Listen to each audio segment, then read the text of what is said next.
자, 방금 보신 것처럼 부산시가 맺은 업무 협약이 공수표로 전락할 가능성이 매우 커 보입니다. 부산시의 투자 업무 협약과 그 이행 실태를 취재한 강성원 기자 저희 스튜디오에 모셨습니다. 예, 강 기자 어서 오십시오.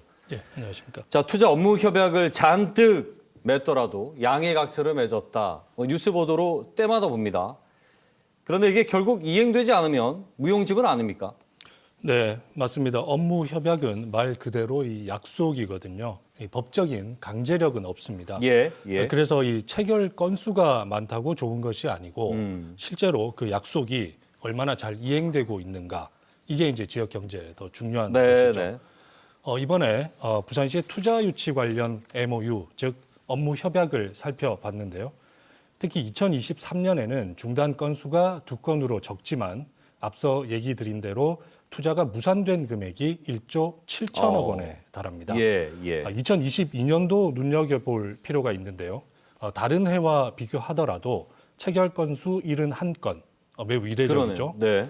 이 가운데 블록체인, 금융 관련 기업과 체결한 업무 협약이 40건입니다. 하지만 협약을 맺은 지 1년도 안 돼서 본사를 부산으로 이전하겠다거나 실제 고용은커녕 아예 회사 자체가 폐업하거나 서비스를 중단한 곳도 있었습니다. 지금 쭉 말씀 들어보니까 어쩌면 이것은 그 업무 협약의 함정과도 같네요. 이행률을 실제로 살펴보지 않는다면 그 약속에 그냥 그친 곳이 속출한다는 얘기인데 실제 업무 협약의 의미가 없어진 곳이 정확히 몇 곳이나 좀 집계가 되고 있습니까? 네, 부산시가 전수조사를 한 차례 하긴 했습니다. 이를 바탕으로 부산시가 공식적으로 밝힌 곳은 3곳입니다. 그리고 나머지 기업들에 대해서는 혹시 이 시장 상황이 좀 개선이 되거나 그럴 경우에 이들을 부산으로 또 유치를 해야 되지 않겠습니까? 그래서 이들과 좀 우호적인 관계를 유지하고 있다고 설명을 하는데요. 부산시의 입장 한번 들어보시죠. 되더라도 어쨌든 최대한 지원을 통해서 투자 계획했던 이 계획이 그대로 조금 이루어질 수 있도록 최대한 소통을 하면서 최대한 지원을 하고 있고.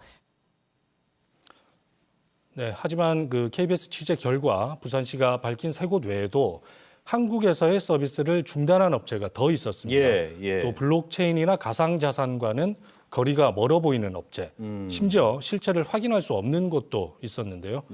업무 협약 당시에 검증은 제대로 한 것인지 또 후속 실태는 파악하고 있는 건지 의심이 들 수밖에 없는 이게 문제는 업무 협약할 때 금액이 얼마 규모다라고 시민들에게 알리지 않습니까? 마치 이미 이루어진 성과처럼 보도가 되는 부분도 사실 없지 않아 있습니다. 그렇기 때문에 어쩌면 눈요기가 되는 거죠. 그저 이행이 안 된다면요. 그러면 계약이 남발되고 또 관리도 부실하다는 얘기인데 법적인 구속력이 없다 하더라도 이것을 계속해서 그 이행될 수 있게끔 관리하는 것도 아주 중요한 문제 아니겠습니까? 네, 맞습니다. 그 앞서 2023년 사례를 봤지 않습니까? 핵심 기반 시설 조성에 차질을 빚게 되면 이것은 이제 단순한 사업 지연의 문제가 아니고 자칫 부산의 산업 경쟁력 기반마저 흔들릴 수 있는 문제거든요. 또 2022년 사례를 보면 약속 불이행이 길어지거나 잦아지면 뭐 행정력 낭비는 물론이고요. 무엇보다 부산시의 대외 신뢰도에 영향을 미칠 수밖에 없다는 지적도 나옵니다. 외부 민간 기업이나 혹은 다른 기관과 이렇게 맺게 되는 부분이기 때문에 결국은 부산시에 대한 신뢰도 그리고 브랜드에 대한 공공성 저하의 어려움이 있습니다. 그렇기 때문에 보다 신중해야 하고 때문에 부산시의회에서 업무 협약 관리에 관한 조례 개정안이 발의됐는데요.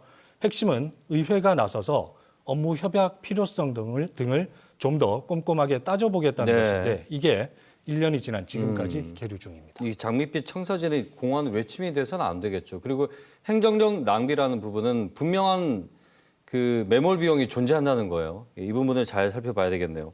말씀 여기까지 듣겠습니다. 오늘 고맙습니다. 강성원 기자와 함께 얘기 나눠봤습니다.